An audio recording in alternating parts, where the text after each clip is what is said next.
Never stop, I'll get it if I want it. Gotta make to myself a promise. I won't quit, keep going till I got it. I won't give up till I'm on top. Yo, no, I ain't the type to give up. If I do something, man, I do it till I get what I want. I turn a business out of nothing into something I love. I got a poker face, but honestly, I'm not one to bluff. I flip a switch, never miss, man, I always stay up. Don't let them see you, bitch, always have a plan to stay tough. This life ahead of you ain't easy, it was built to be rough. But that's what makes a personality, is tragedy, bruh. So keep your head on your shoulders. Now we ain't out here moving rocks, we out here moving boulders. Now we ain't getting posterized, we out here making posters. And we ain't got nothing.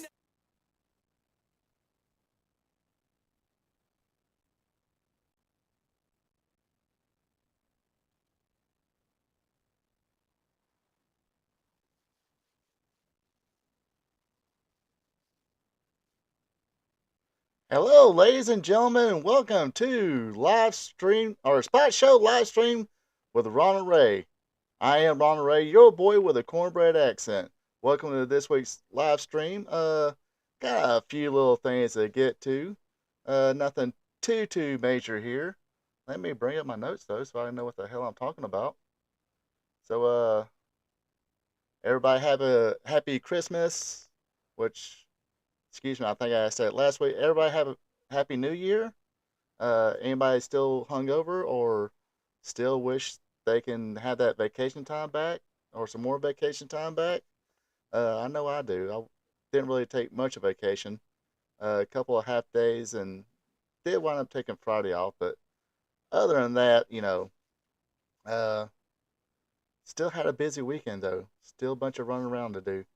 Anyway, let's get right to it. What's up, Joe King?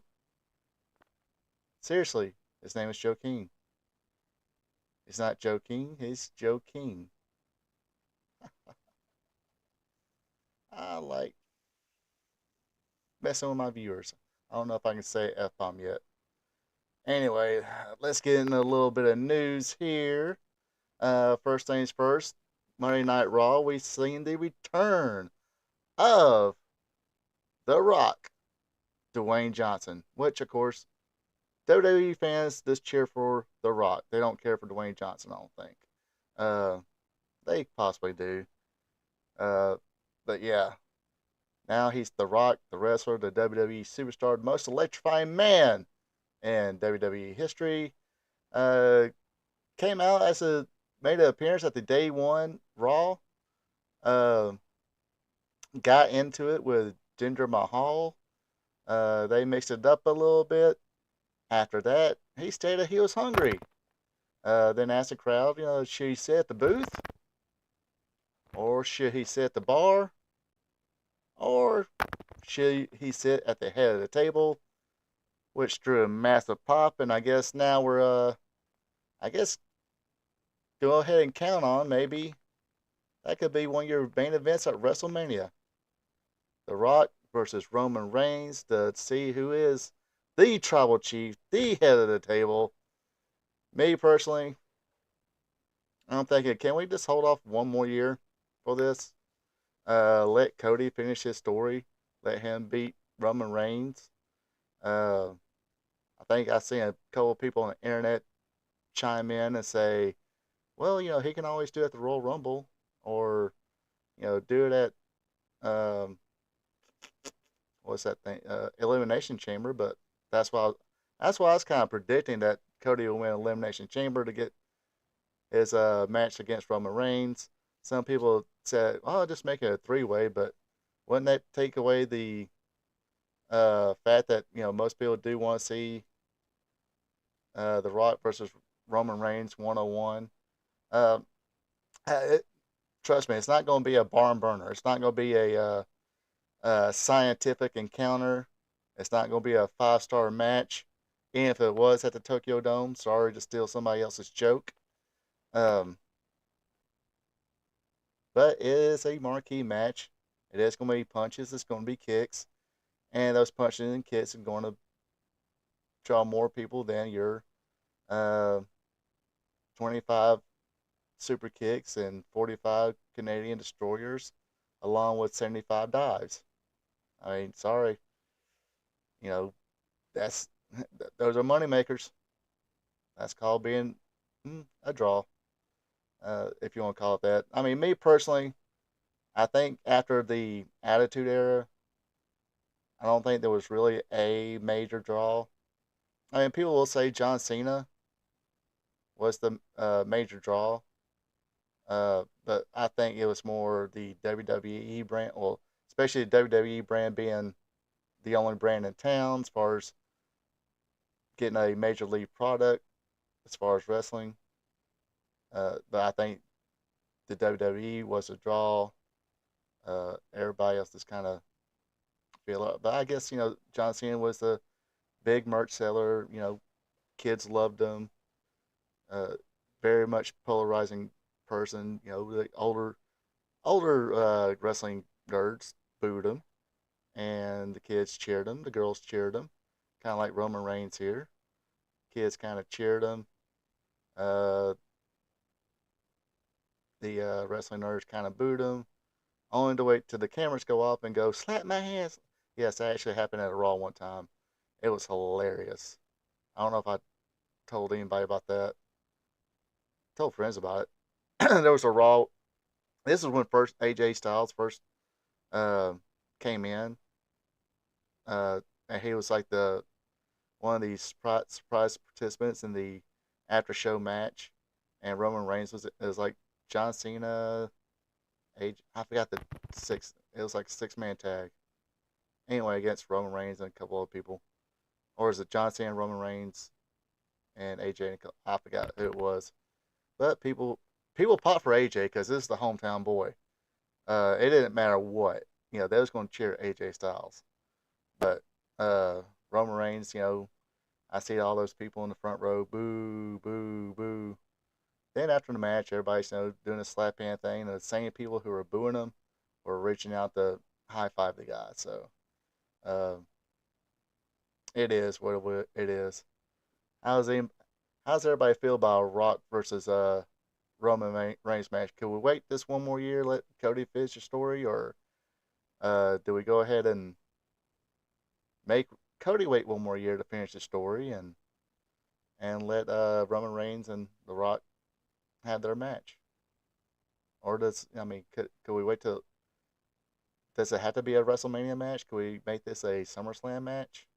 But either way, I'm guessing The Rock made a deal when Hollywood was on strike, so he had to, make sure he had some source of income, since everything, as far as the writer's strike and the Hollywood Actors Guild strike were striking. uh, the writers and the actors, excuse me, were striking. Um, I guess he had to find a way to make, hey, I need a payday this year, and that will definitely be a pay. It will definitely be a payday for him. So we will definitely see what happens there. Let's move along here. A couple of little short little WWE stories. Raquel Rodriguez, she revealed, I think it was on Tuesday, that she was diagnosed with mast cell activation syndrome, which has resulted in her absence from wrestling. Don't know if this would totally put her out of wrestling, but um, definitely not something that you want to have. It causes skin rashes, bruises, discoloring, nausea, diarrhea. Uh, Also gives you non-chest pain. Makes it hard to breathe. Gives you some respiratory problems as well. So hopefully she can kick out of this one and make a comeback.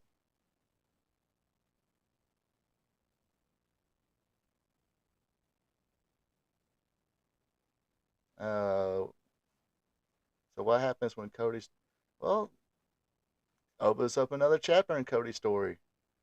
Um, he wins the title, he defends it. You know, he has his feel good moment. Then the feel good moment ends. Time to write or time to write another book. Uh, this is Cody coming up. I guess the new book will be Cody being champion. I really don't think he's going to be a long reigning champion. I mean, even though the WWE is kind of doing that now, uh, they're kind of they're kind of letting their champions be champions for a while instead of just passing everything around like hotcakes. Which I kind of like. It's world title, universal title. I get. You kind of got to do that. Even your, I mean, they kind of play hot potato a little bit with the universal, undisputed world tag titles, or what it's fucking called. Uh, God, that's kind of harsh there, Joe.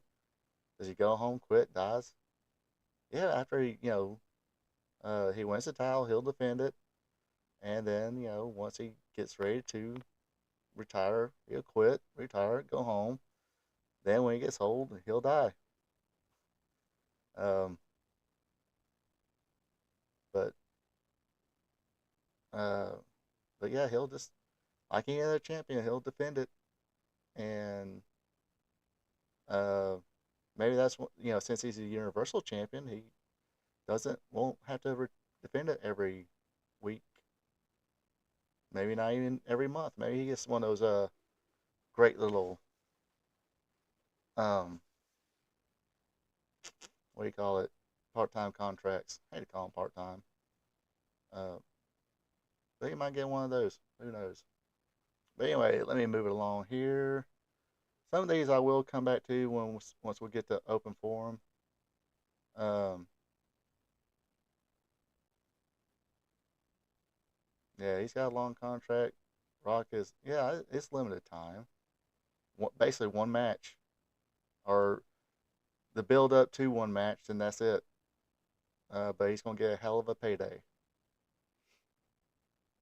Anyways, also, well, speaking of Raw, we Giovanni Vinci, uh, member of the tag team Imperium, actually one of my favorite tag teams to watch. I kind of like the trio Imperium: Gunther, Ludwig Kaiser, and Giovanni Vinci. I think they're a good tag team. Unfortunately, he got his bell rung.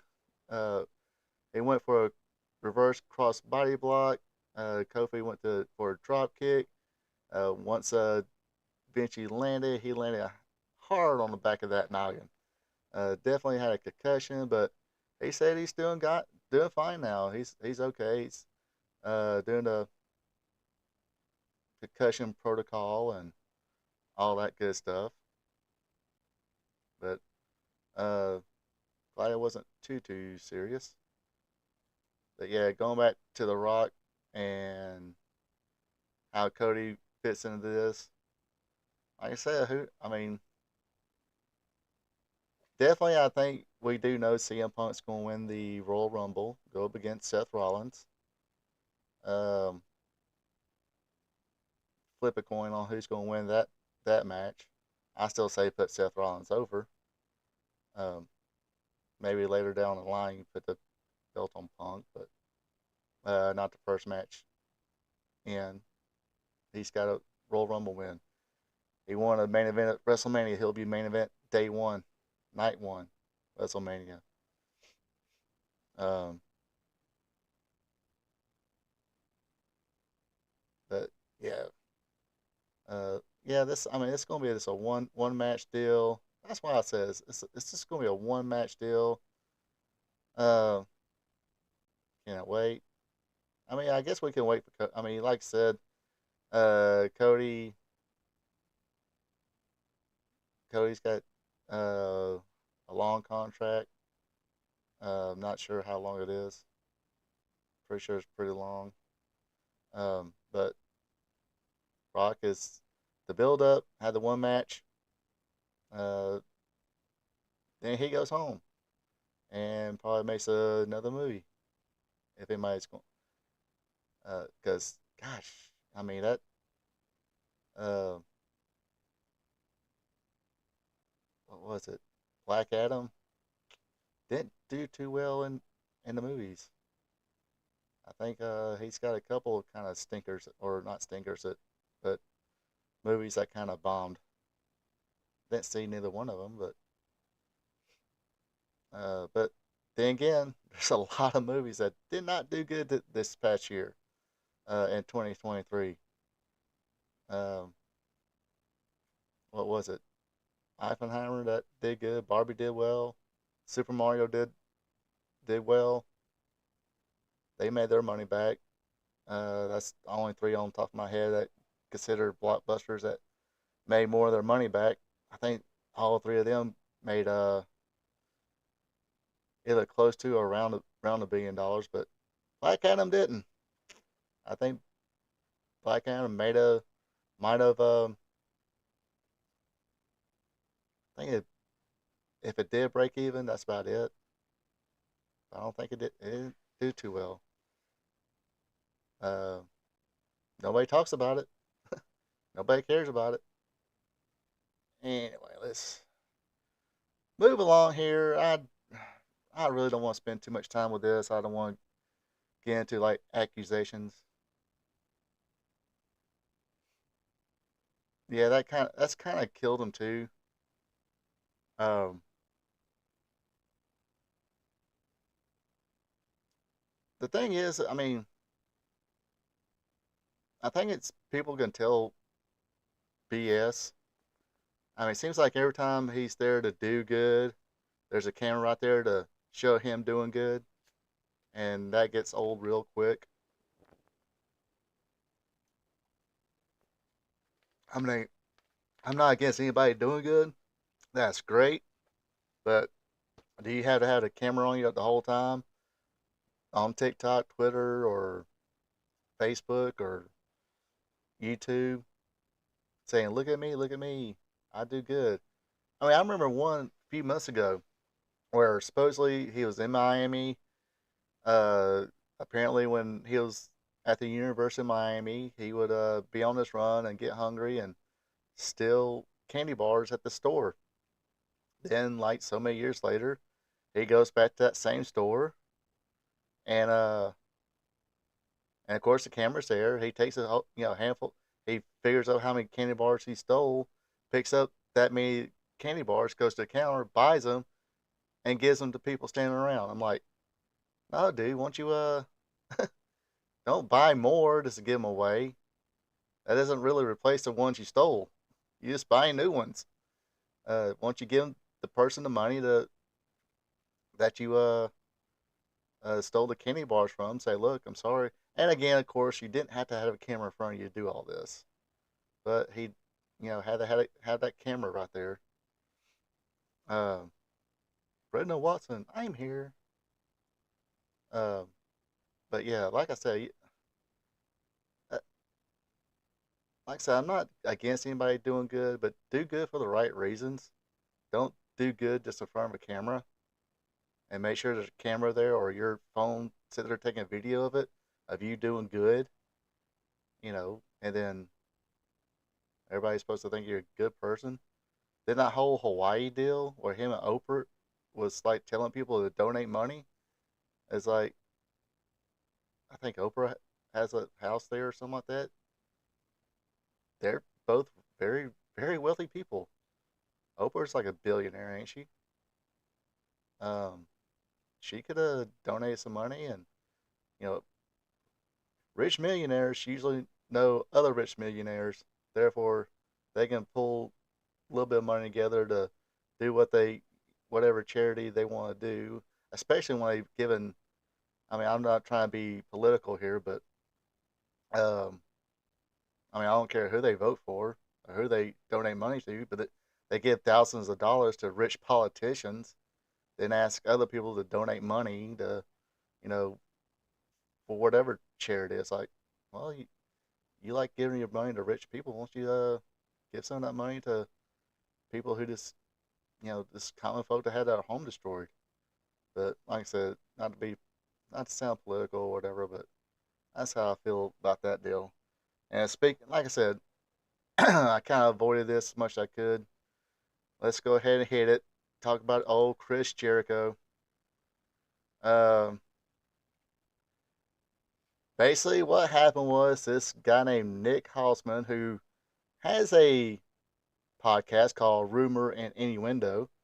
I really don't know much about Nick Hausman. I didn't do any research on him. Maybe I will later on. But his podcast is called Rumor and Innuendo. It's like, come on, dude. Can you at least uh I wonder where he got that name from, but I'm guessing the same person I stole a joke from earlier. Um, but anyway, there's a clip of him, making allegations against Chris Jericho and compared him to Harvey Weinstein. And apparently, at one time, Chris Jericho asked this one lady named Kylie Ray to come to his room or something like that. Uh, that supposedly he's going to have a party at. Made a pass at her. She said no. End of story. That's it. Then she wound up quitting. Why? What happened beyond that? Basically, he made a pass at her. She rejected it. That was the end of the story. Uh, and of course, Harvey Weinstein didn't take no for answers, but uh, that's kind of where we're at right now. And now this Chris Hausman uh, has said no, it wasn't Kylie Ray like everybody says. So I don't know if he's really backpedaling. He says he's not backpedaling on any allegations, whatever. But and apparently this happened in 2019. Um, anything past 2017, anything from 2017 beyond, you pretty much go to authorities now. That was the Me Too movement. You could have went and claimed anything to the press or to authorities and said this happened and whatnot. And apparently the big deal it was last week or the week before where he said he's never signed a NDA and apparently this lady wrestler she had to sign an NDA or whatever. You know, basically signed an NDA, got a fat check, quit the company. It's what I'm reading between the lines. Um, yeah, if I'm an asshole for saying that, that's you know, sorry, that's my opinion. But here's the guy calling somebody else Harvey Weinstein. So, um, also, Rene Dupree, former WWE wrestler, uh, claims that Chris was notorious for. I can say this now. This is what he said. He was notorious for fucking other guys' girlfriends, which at one point was a sin. You stay away from other dudes or other wrestlers' girlfriends. Now I'll say, the things I've heard about Chris Jericho, Chris Jericho's got some brass ones. Supposedly after the Randy Orton Brock Lesnar match, where Brock Lesnar, took the gloves off and gave Orton a hard way. Chris Jericho was like, "Hey, was I supposed to?" He actually got in Brock Lesnar's face, and of course, this guy also took down Bill Goldberg back in WCW. So Chris Jericho's got some brass ones, but if you're if you're you shouldn't be notorious for taking other dudes, you know, or fucking other dudes guys' girlfriends. Uh, Eventually you would have got your ass kicked, and never heard anybody kicking Jericho's ass because he fucked another guy's girlfriend.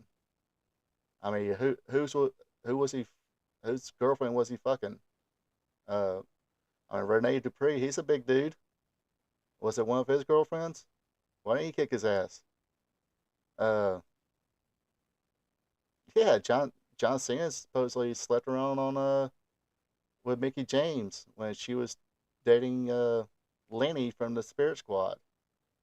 Batista uh, was messing around with Melina when she was dating uh, John Morrison or Johnny Nitro or Johnny whatever his name is this week, Johnny TV. Uh,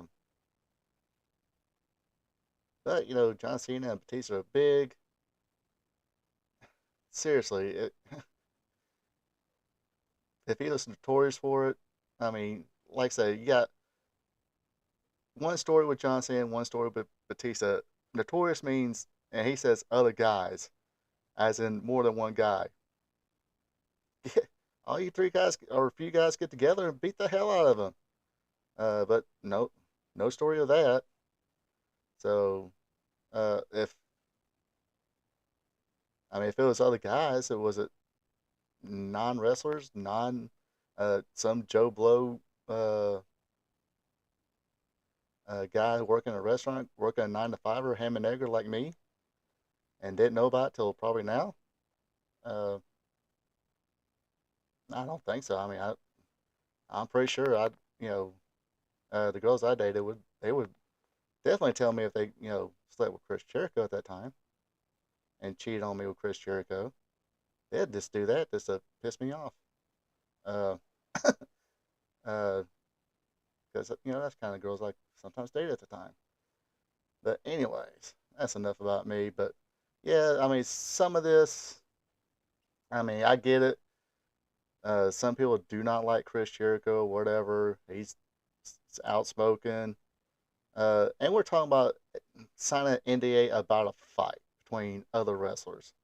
The CM Punk and the Young Bucks and Ace Steel, all that whole melee from a couple years ago. It's who cares if anybody says anything about that fight? Hey, wrestlers got in a fight. This person won. This is what happened. So what? Um, Now they're making a big deal. Oh, nobody can say anything about it. Got sign NDAs about it. It's like again, like I said last week, when did NDAs mean anything? Last year they didn't mean squat. Ask Vince McMahon. Um, ask a few other people.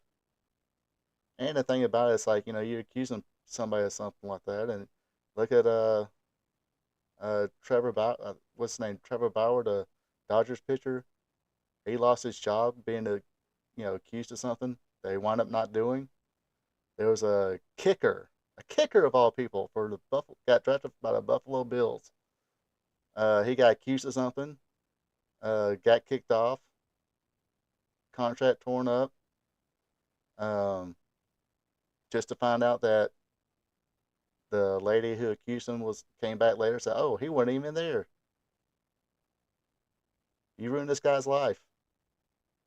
Now, somebody, you know, if he did it, okay, fine. Go to authorities, press charges, have him arrested, let him have his day in court. He's guilty. He joins Harvey Weinstein and Daddy Masterson, and ain't there like a list that is about to come out with a bunch of people who did some bad things on a certain island? Uh, put him put him in jail with all of them. But if you're just accusing somebody of something without no proof, then or just like I said, this supposedly happened 4 years ago, back in 2019. And like I said, after 2017, hey, you can just say, hey, me, hashtag me too, Chris Jericho did this, and he would have been long gone. So that's my 2 cents about that. And like I said, I don't like really talk about that because I want people to be entertained. I want to have fun, not talk about crap like that. Now, if it does find out that he does it, I'll be on here and say, hey, good. Let him, let him rot in jail. Why should, like I said, arrest him, handcuff him, have a stay at court. If he's guilty, let him rot in jail. Fine. I'm perfectly fine with that. Um, but if you just want to draw, accusations because you don't like the guy or you think something happened or, oh my God, if he made a pass at her, that's between him, her, and now pretty much him and his wife and their lawyer. And like I said, this happened in 2019. There was something mentioned it back then, and from what I tell, he's still happily married. Him and his wife are still happily married. I mean, unless they have one of those arrangements, that's it.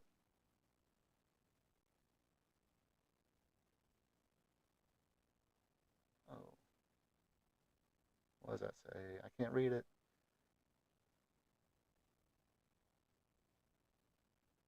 Was it? Was it Chris has already done a lot, or I can't? Yeah, Chris Jericho has already done it all. Can't really take it away from him. Yeah, I mean, but you can really tarnish these days. You can tarnish a name where, like I said, uh, accusation like that, it pretty much gonna wind up in the not mentioned zone, not getting booked zone. I mean, not only is he a wrestler, he does, he's got a band he goes on tour with. Uh, I mean, I'm not going to say, comparing to Chris Benoit, but I'm pretty sure he'll be treated like Chris Benoit, not mentioned, not looked at ever again. If something like this came out that he did do and goes to prison for. Um, but, uh, and, a lot of people kind of said too, it's like, uh, you know, somebody with an ego like Chris Jericho not saying anything speaks volumes. It's like, no, he's got a billionaire boss, and these are serious accusations. And that billionaire boss probably said, look, we'll have our lawyers look at it, your lawyers look at it. You don't say a effing thing.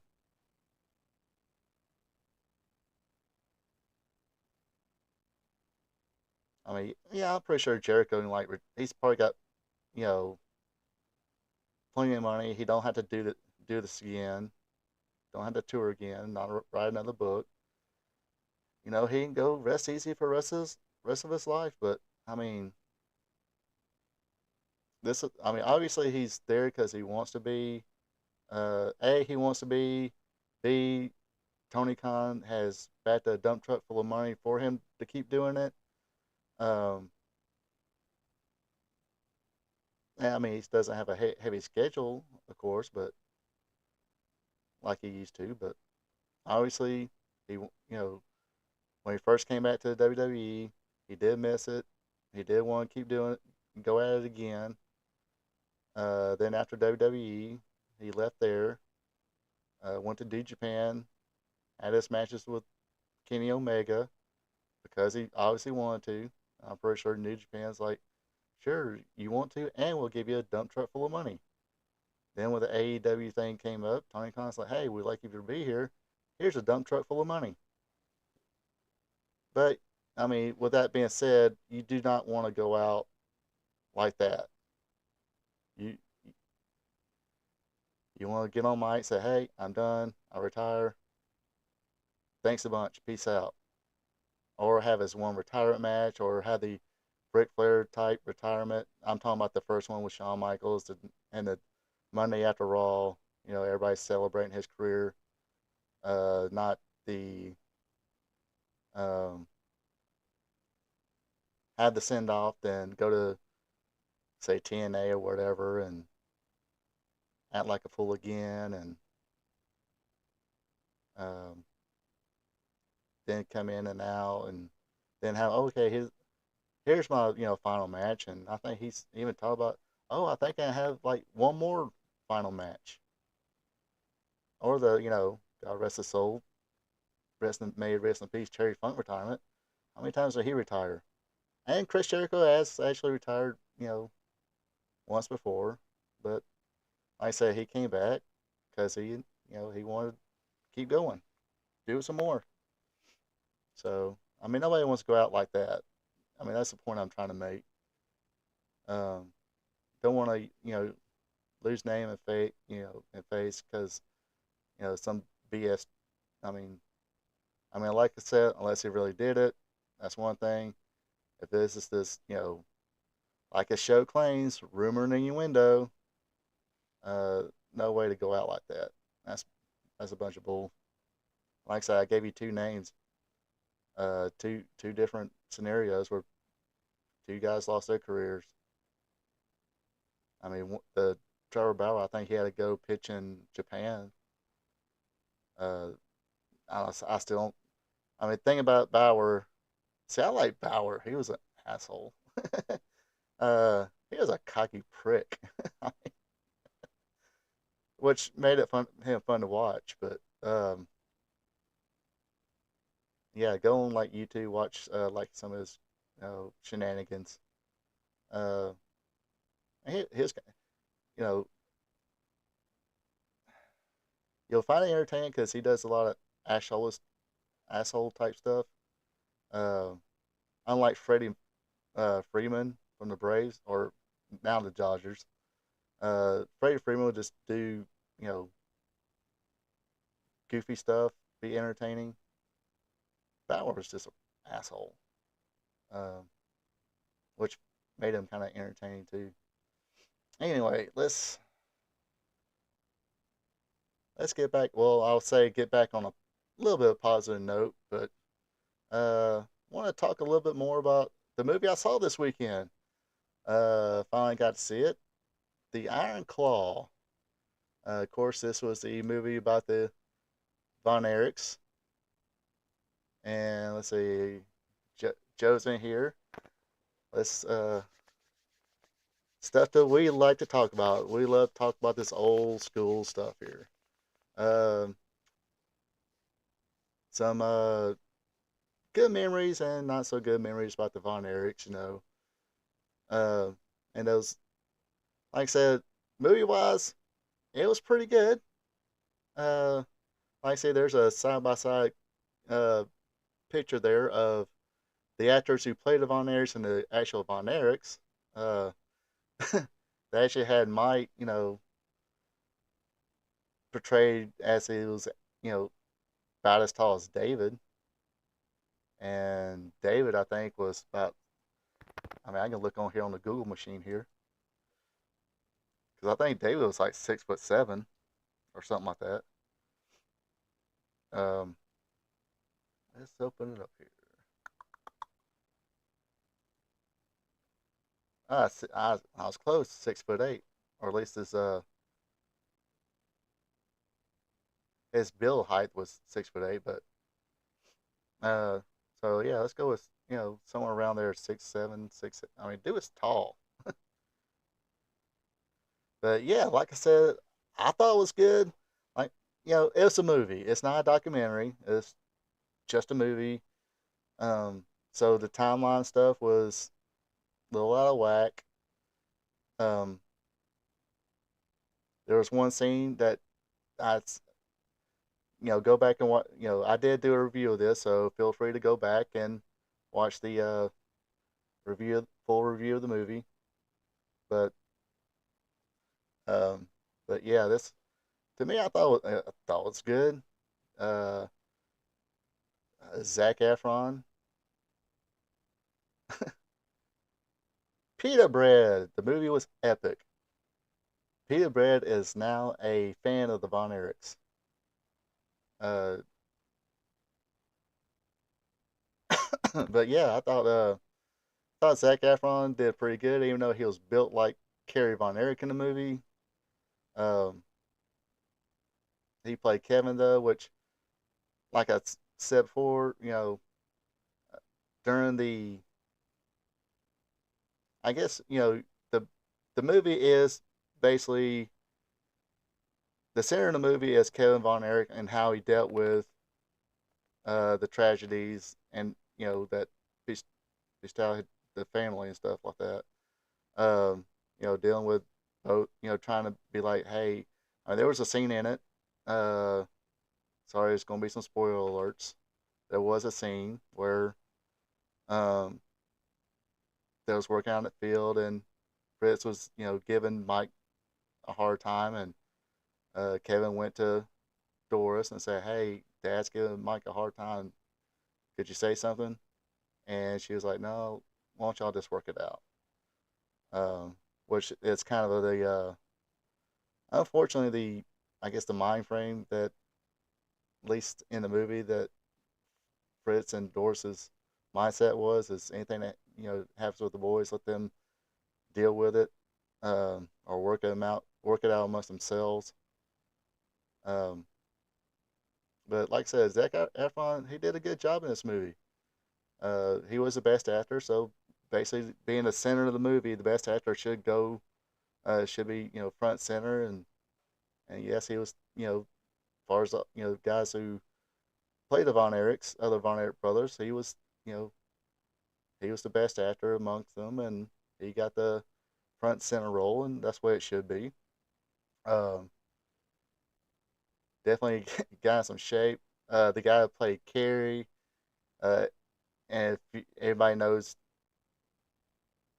watched Old World Class and actually seen these, the brothers together and stuff like that, and seeing them wrestle, they all know Carrie was the biggest.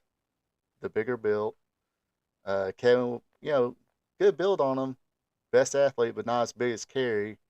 And David, good athlete, better talker, more business minded than Kevin and Kerry was. Um, actually, kind of rewatched the documentary. Kevin actually spoke about it that Fritz and David didn't.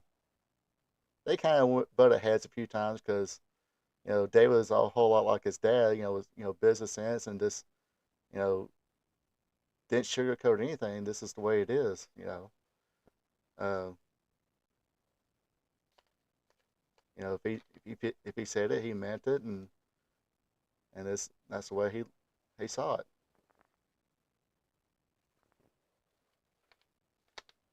But um, the guy that played Ric Flair, uh, that was um,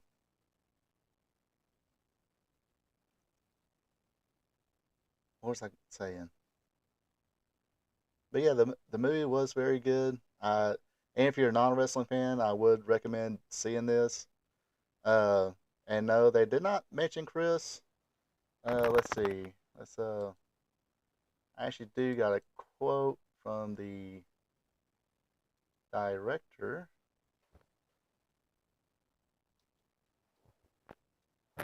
Oh, sorry. I know you're probably like, hey, you should have had this already, ready to discuss. Sorry, I didn't. Things just pop in my head, and I just go with it. But the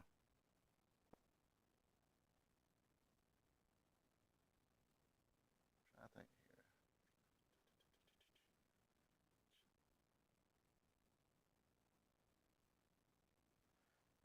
basically, yeah, this is what the director said because I guess he was asked about it. Uh, he said it wasn't included even in the screenplay because uh, he says the script just couldn't handle one more tragedy. And it's I kind of like said in my uh oh where we go, there we go. And like I said,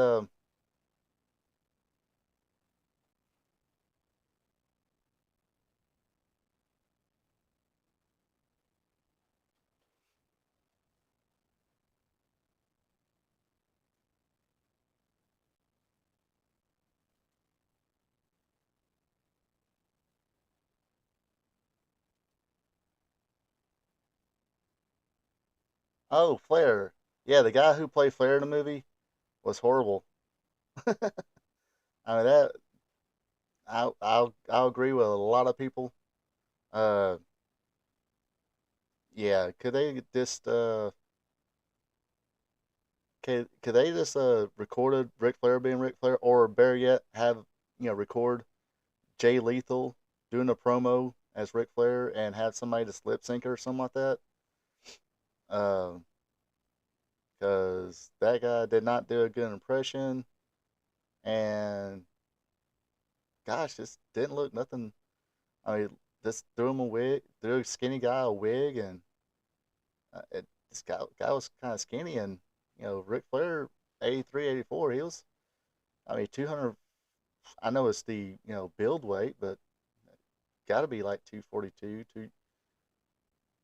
240, something like that. Uh, and it wasn't skin and bones either.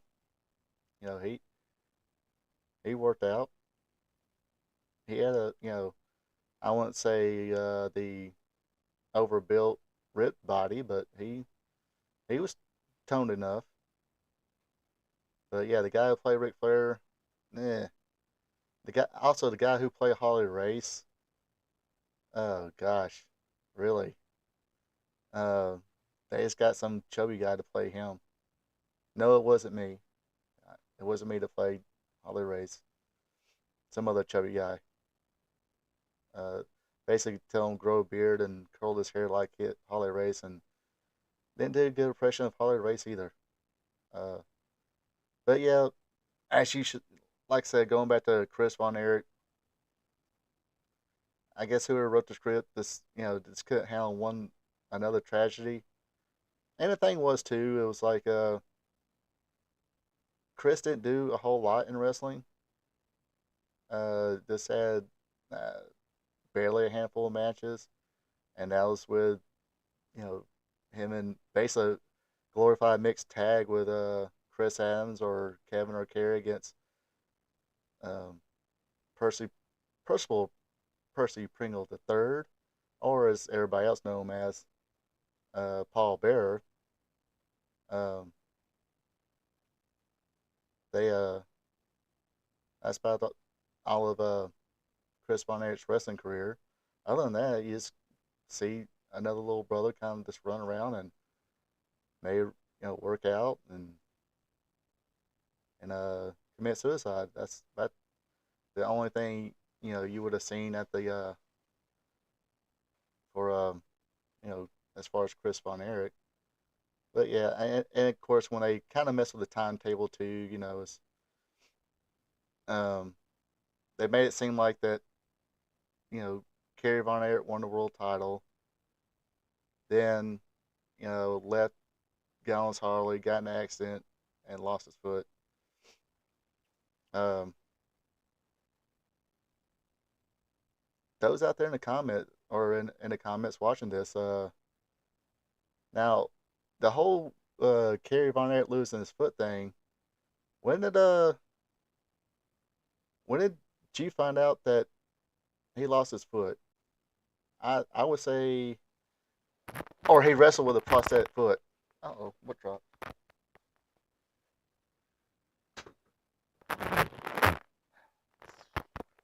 That'll be fine. Um, for me, I want to say whenever the internet, whenever I discovered the internet, um, I guess 96 ish, or no, there was a magazine called New Wave Magazine. I think they mentioned it, or Wow Magazine. They sort of mentioned it. I think that's around, or it could. Gosh, now I'm kind of lost. I might have found out a little earlier than that. It was sometime between 94 and 98. It's when I first learned that Kerry wrestled with a prosthetic foot, and his foot was actually amputated during the when he had that motorcycle accident, which is really astonishing to me because if you ever watch Kerry wrestle, he kind of sort of had like a little strut, limp, whatever, and he kind of carried it over to when he wrestled.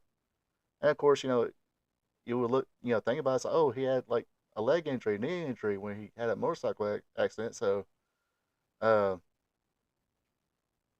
so yeah, New Wave Magazine, a question section. Yeah, I think that's what I first like. So that had to be 95, 96 ish, maybe 97. But but yeah, the point being is none of the fans knew that he wrestled with a prosthetic foot at the time. Uh, I don't think a lot of the wrestlers did. They claimed it didn't. A lot of them claimed that they didn't know. I think a few AWA audience members found out he wrestled with a prosthetic foot, but at the time, 86, 87, I guess 88 is when they did the Super Clash 3, so he did make some AWA appearances. Basically, he was wrestling Colonel De Beers, and they was wrestling outside, and for some reason, Kerry got under the ring. De Beers was pulling his foot, and when he pulled his foot, he pulled the prosthetic foot and boot out, and I realized that there's no foot there. I guess threw him back the boot and everything, and went about their business. But I guess who was the fans who were sitting there at the time and Colonel De Beers were very much shocked that, oh wow, he's wrestling with he's wrestling on one foot. Um, but again, this was 87, 88 ish, and there was no internet at the time. Uh, I guess some people see. I didn't know any wrestling fans where I lived at the time. Bought the Wrestling Observer or even heard. I probably seen it in the magazines, but or the like PWI advertised, but never did buy it. It's like who cares? We're getting all our wrestling news right here in Pro Wrestling Illustrated, The Wrestler, and Inside Wrestling, the After magazines. Of course, they didn't call them After magazines at that time. They just call them, you know, wrestling magazines. Pro Wrestling Illustrated, Inside Wrestling, and The Wrestler. That's all you needed. Then, like I said, New Wave Wrestling was more of the shoot wrestling. They talk about real stuff. Um, but yeah, I mean, like I said, it kind of they found me when I found out he wrestled with a prosthetic foot. Um, but like I said, it was that was shocking. Um, and it was pretty shocking when he did pass away. Suicide, and knowing the reason he committed suicide because he was in some legal trouble for pain pain pills and prescription pills. And of course, that's where the line of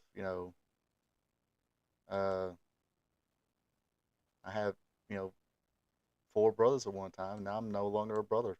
I had five brothers at one time. And now he's no longer a brother. You know, um, and they didn't really get into the whole. Uh, Give me a second, folks.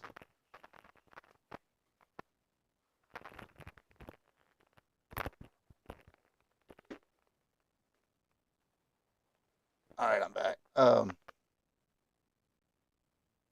Yeah, I had something drop over here, and it was kind of tilting my head that way more than more than it usually does. But yeah, it's very very yeah very sad, very tragic situation. Uh, Hopefully this comes out on Blu-ray. I'll definitely buy this on Blu-ray, and gonna have to get together and do a viewing of it again. Uh, but yeah, it's a and like I said, I mean, understand again, it's not a document. It's a movie, not a documentary. Kind of like the a lot of documentary, movies. They kind of mess with the timetable a little bit and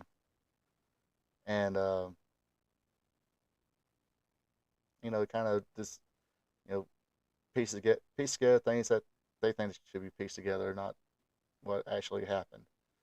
But and just kind of feel sorry for Mike too.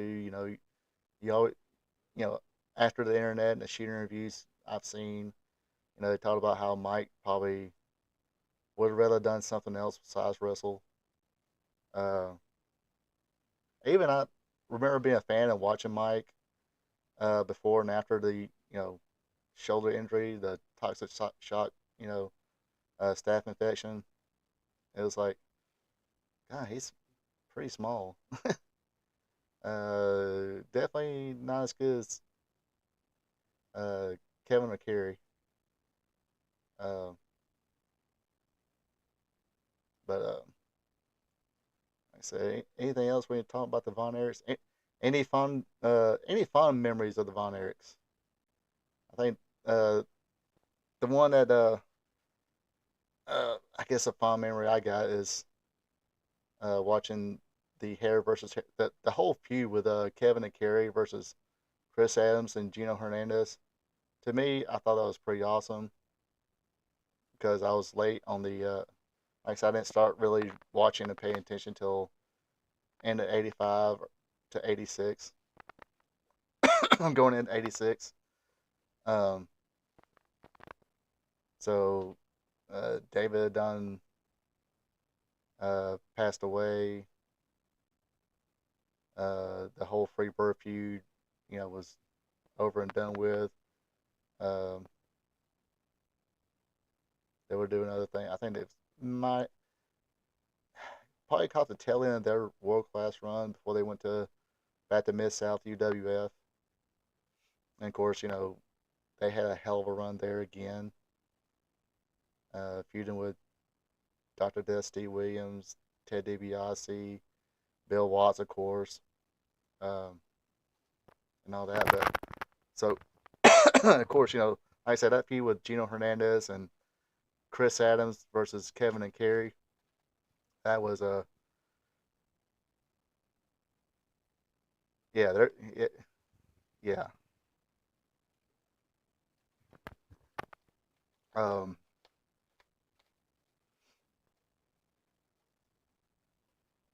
and Kevin's got because I was watching some old footage of Kevin, so I rewatched that thing was the not the WWE Rise and Fall of World Class, but the Legends of World Class, or whatever it's called, the one that some independent producer uh, watched or did. Rewatched that and watched some other Kevin matches. That dude was stiff as heck. Damn, he pick up that, you know, pick up his foot and smack somebody on. I think it was like Killer Khan or somebody right against the head with his bare foot. I'm like, I think if I was Killer Khan at that match, I was like, dude, just slap me with your hand.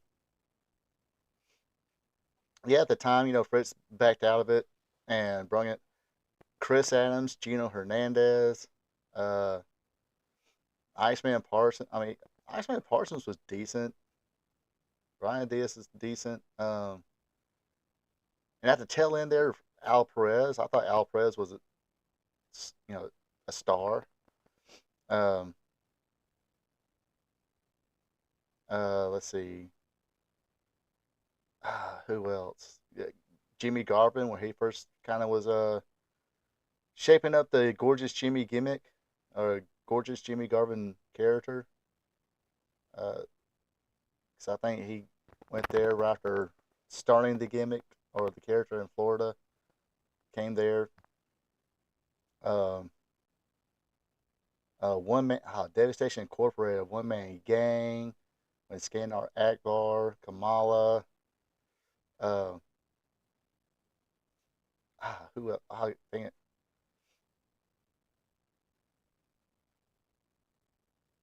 uh, Brilliant Kamala. Who was it? Wild Bill Irwin. Um,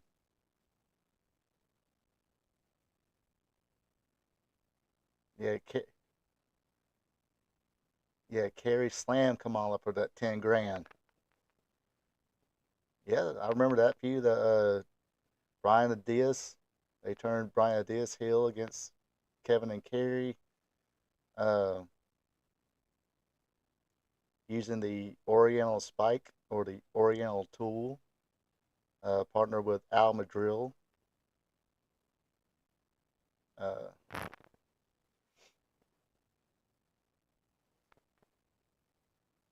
oh, there's a lot of good stuff that came out of World Class. I mean, like I said, it probably wasn't one of my top favorite promotions at the time, but it did hold your attention. They did have some good stuff. They had some good stuff. There's a reason people speak fondly of it. It's not because you know it's trash. I mean, yeah, they speak about the tragedies, but and they put out a lot of good stuff. They're, if you really look at it now, you know, not in the same 8-year old, 9-year old, 10-year old eyes, look at it now, and it's like, their TV was pretty good. One more thing about the movie, the guy who played, uh, I hate to pick on Bill Mercer because I will say Bill Mercer wasn't one of my favorite play-by-play commentators, but uh, trying to find out here. Uh,